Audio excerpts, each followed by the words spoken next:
हज़रत उमर के ज़माने में मिस्र फतह हुआ और दरियाए नील सूख गया।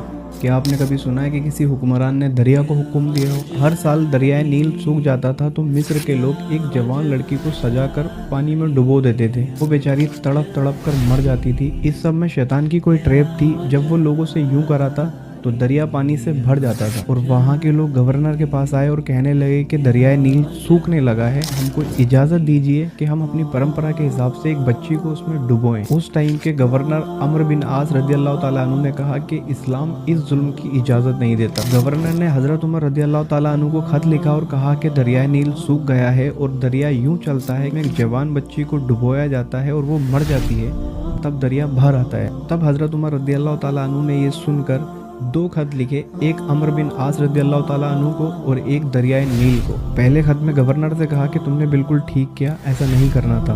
बेटा बाप की नहीं सुनता, बेटी माँ की नहीं सुनती। वहाँ दरियाए नील को खत लिखा जा रहा है और क्या कहा जा रहा है? ए नील, अगर तू अपनी ताकत से बहता है तो बंद हो जा, हमें तेरे पानी की कोई ज़रूरत नहीं। और अगर तुम्हें उमर का अल्लाह चलाता है तो मैं अल्लाह से कहता हूँ कि तुम्हें जारी कर दे। और गवर्नर से कहा कि ये खत दरियाए नील में डाल दो।